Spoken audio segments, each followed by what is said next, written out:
2026 বিশ্বকাপ কি হতে যাচ্ছে ব্রাজিলের হেক্সা জয়ের বছর? 5 বারের বিশ্ব চ্যাম্পিয়নরা কবে, কোথায় এবং কার বিপক্ষে তাদের মিশন শুরু করবে তা নিয়ে ফুটবল বিশ্বে বইছে উত্তেজনার হাওয়া।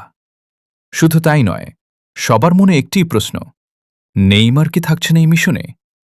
আজকের ভিডিওতে আমরা জানাব ব্রাজিলের গ্রুপ পর্বের পূর্ণাঙ্গ সময়সূচি এবং নেইমারের খেলার সম্ভাবনা নিয়ে থাকছে প্রতিবেদনায়। 2026 ফিফা বিশ্বকাপে ব্রাজিল খেলবে গ্রুপ সিতে। উত্তর আমেরিকার মাটিতে সেলেসাওদের গ্রুপ পর্বের সময়সূচিগুলো এক নজরে দেখে নেওয়া যাক। প্রথম ম্যাচ 14 জুন 2026, ব্রাজিল বনাম Morocco. Venue MetLife stadium, new jersey. সময় বাংলাদেশ সময় ভোর 4টা। দ্বিতীয় ম্যাচ 20 জুন 2026, ব্রাজিল বনাম হাইতি।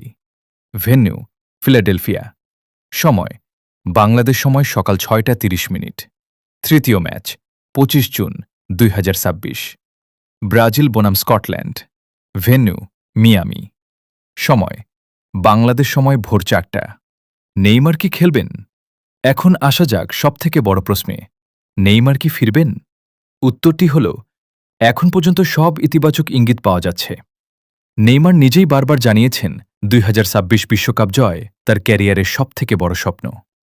বর্তমানে তিনি ইনজুরি কাটিয়ে মাঠে ফেরার জন্য কঠোর পরিশ্রম করছেন। ব্রাজিল কোচ কার্লো স্পষ্ট করেছেন যে নেইমার ফিট থাকলে তিনিই হবেন দলের প্রধান শক্তি। তবে তার চূড়ান্ত অংশগ্রহণ নির্ভর করবে তার শারীরিক ফিটনেস এবং টুর্নামেন্টের আগে স্কোয়াড ঘোষণার উপর। ভিনিসিয়াস জুনিয়র, রদ্রিগো আর তরুণ এন্ড্রিকদের সাথে নেইমার কি পারবেন ব্রাজিলের 20 বছরের অপেক্ষার অবসান ঘটাতে? মরক্কোর বিপক্ষে প্রথম ম্যাচে আপনার প্রেডিকশন কি? কমেন্টে আমাদের জানান। নিয়মিত ফুটবল আপডেট পেতে আমাদের সাথেই থাকুন। আমাদের চ্যানেলটিকে সাবস্ক্রাইব করে পাশে থাকুন। ধন্যবাদ।